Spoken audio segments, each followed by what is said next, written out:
Hi everyone, and welcome to my kitchen. My name is Lebanese. I'm a registered dietitian and professionally trained chef.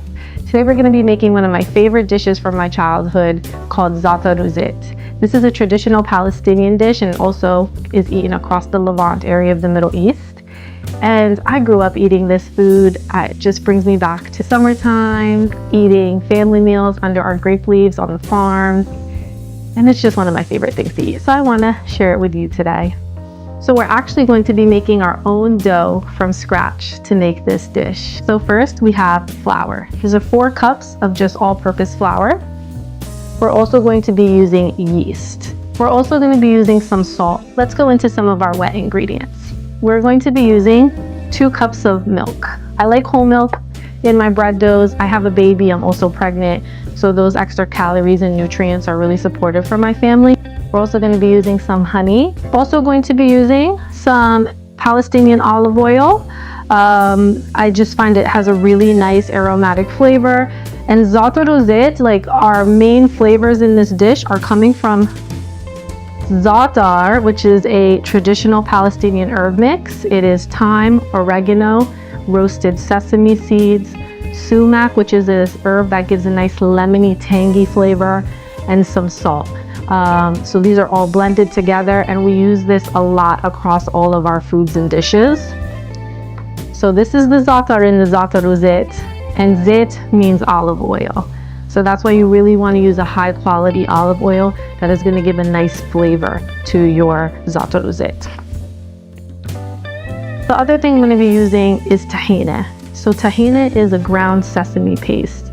Kind of similar, I would say maybe cousins to peanut butter. But it gives us some really healthy omega-3 fatty acids, unsaturated fats. These are the types of fats that are supportive for our heart health. And actually we get these healthy fats from the tahina. We also get it from the extra virgin olive oil that we're using for flavor. Together, these are going to make something you've never seen before, but once you have it, you're not going to be able to live without it. So before we start mixing any of our ingredients together, we need to activate our yeast. So I want to take my milk and I'm going to warm it for 30 seconds in the microwave. What I'm looking for is my milk to be the perfect bath water.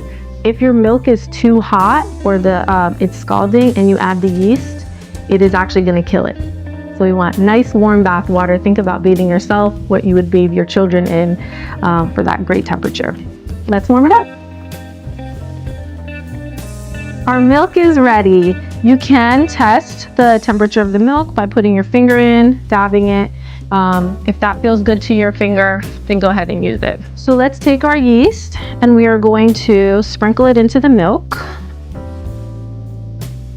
And if you've never worked with yeast, it's going to smell kind of like buttery popcorn or even beer. That's because beer also uses yeast. I'm going to do a slight mix here just to get everything combined. We're going to let this sit for about a minute, maybe 2 minutes, until we start to see the milk turn foamy. That means that the yeast is activated and it's starting to work on those sugars in the milk. So let this stay over here. Let's add our other ingredients to our flour. So we're going to add our salt. We are going to add our olive oil. We're also going to add our tahina.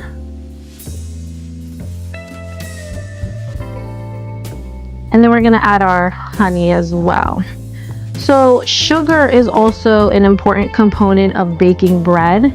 You're going to want to add some type of sugar because that helps the yeast to grow. So while the salt is going to slow it down, the sugar is going to speed it up enough and give it some energy. And this is science right here, so we need a good balance. So it's now been a few minutes and you can see that we're starting to get some micro bubbles in our yeast milk mixture. So this is ready to go now. We can add it to the rest of our dough.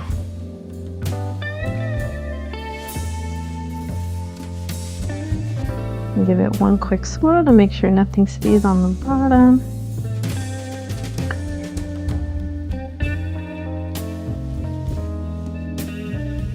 All of our ingredients are in the bowl. So now we're gonna move to the mixer to get our dough working.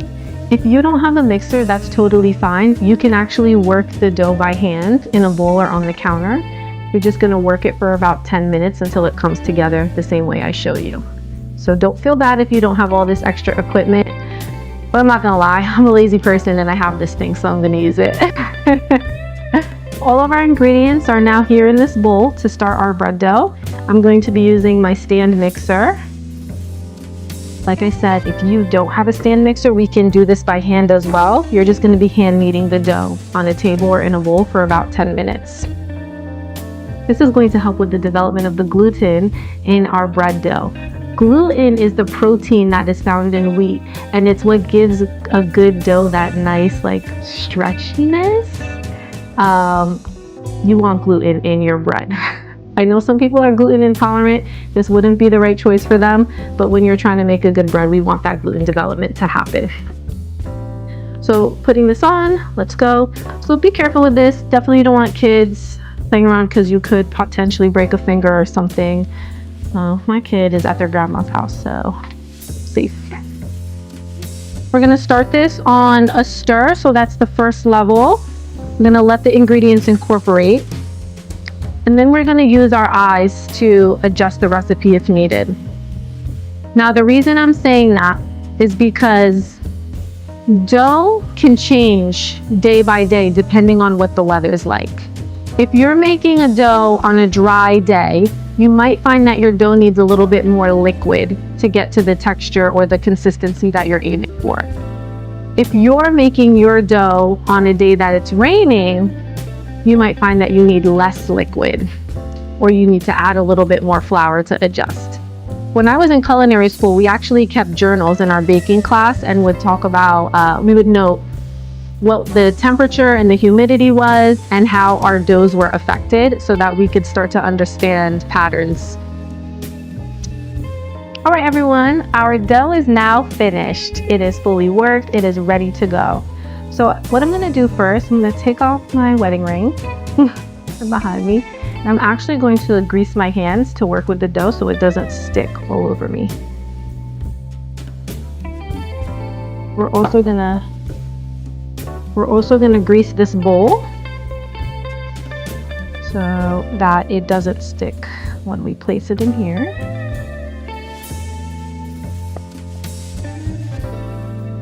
And we just want everyone to be nice and moisturized, which is always important. Yeah, and guys, we're working with our hands. This is an ancient food, and it is always made by hands. And dough is something that you really do need to get your fingers into. So the hook is out. So we have our ball of dough. Let's see if I can pull up any of these little scraps that are left behind. And what I'm doing is just kind of rolling and tucking it underneath itself. And I want to just make a nice, smooth ball of dough here. It should look like baby butt.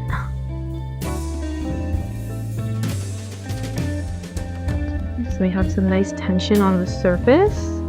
Everything is tucked. Put it right into your bowl. Put a little bit more olive oil on the top. So this is going to take about 4 hours to rest and proof. And in that time, the yeast is going to break down the starches and the sugars that are in this dough, and they're going to release gases that make it expand and get so fluffy. It's going to probably double in size. It's probably going to come close to the top of the bowl. In 4 hours, we will come back to it, punch it down, and keep working to make our Zaatar. Let's wash our hands. Let's cover her with saran wrap. The saran wrap or the towel is going to do is just keep our dough moist so that it doesn't get a dry skin on the top. All right, so she's ready. You can leave her on the counter for 4 hours. If you are making this for the next day and it's going to be resting longer than 4 hours, put this whole bowl in the fridge. That's going to slow down how fast the yeast is working so it can meet your timeline. But for us, we're going to leave it on the counter for 4 hours. So let's make the Zaatar Zait for our Zaatar Zait. So like you said, we have 1 cup here of Palestinian Zaatar. I actually got this from El Art. And I can't lie, this is one of the best Zaatars I've ever had, except for the one my grandpa gets me. Shout out to my grandpa. And then we have our olive oil, which is also Palestinian. I also get it from El Art. So we're really highlighting ingredients that come from the land and highlight the culture of the Zaatar Zait. So we have 1 cup of Zaatar, and we're going to take 3/4 of a cup of our olive oil. I know it's a lot for many Western dishes, but this is really a huge nutrition staple in Palestinian cuisine. And sometimes when there is no food and people are experiencing famine, this is what gets people by. We're going to mix that into a paste. I wish you guys could smell this. Like, it's just the herbs. It just really smells like a summer day.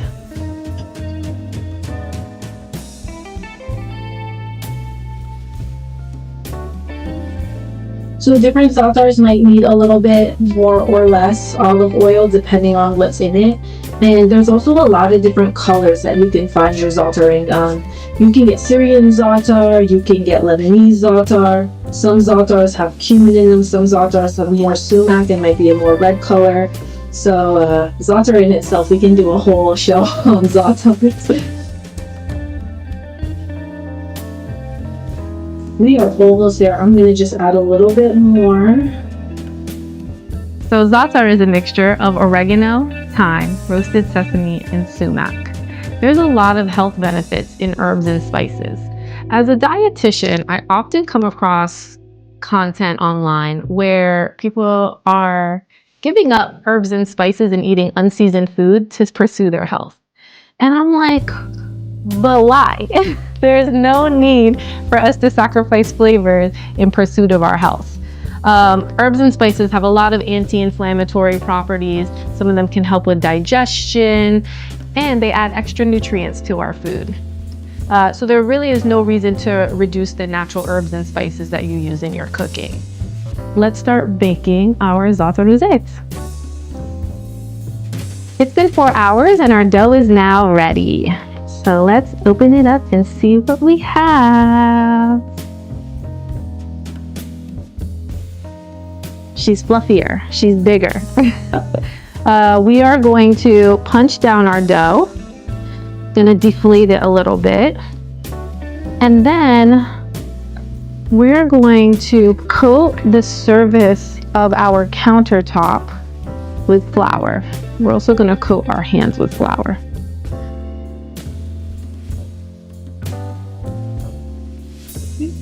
And I'm also going to bring out my sheet pan so that we can start baking. So rub your flour around the countertop. Get your hands nice and well coated. I'll take off my wedding ring.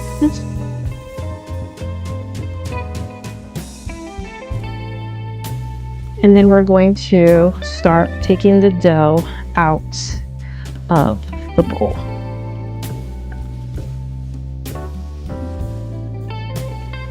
So this is looking perfect. I'm actually going to start pinching off sections so that I can make each one of my Zaatar Zait. We're going to just gently toss this ball into the flour, and we're going to work to press out a nice little circle. It's okay if it's not perfect, but these are really going to be similar to little pizzas. Actually, we call it manakish in Arabic. There's a ton of different flavors, and this is one of them. So we're going to lay out our dough, and we're going to make a couple more of those. Fill up our sheet pan. Put some right on here. And we're going to spread it out.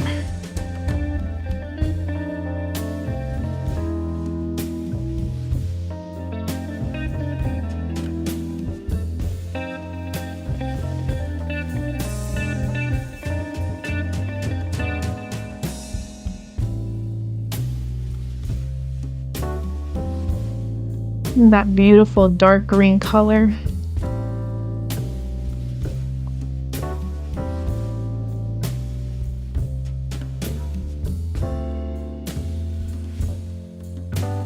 I said every family and every person who makes this has their own style.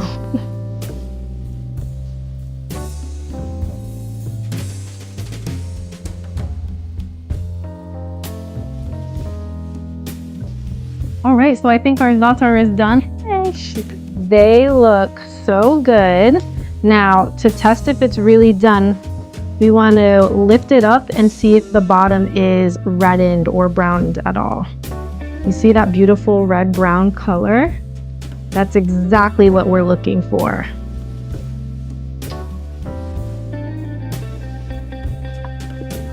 All right, so we have our fully cooked zaatar Zait. Like I said, they're kind of like mini pizzas. Fresh. The room is just smelling so fragrant. I know my team is like, what is this new smell I've never smelled? We are ready to eat. So right, the time is now. We are eating. I do like to slice some tomatoes, cucumbers. You can pair this with cheese. Bulgarian cheese is often served with Palestinian food like this. And I also made some mint tea. So mint tea and the zaatar, I just eat it and memories just come like flooding back. There's something really special about those two flavors coming together. Thank you so much for making Zaatar Zait with me. As you see, me and the team, we are indulging, we are enjoying, and I hope that you bring this beautiful dish to your home and this piece of Palestinian culture to your home.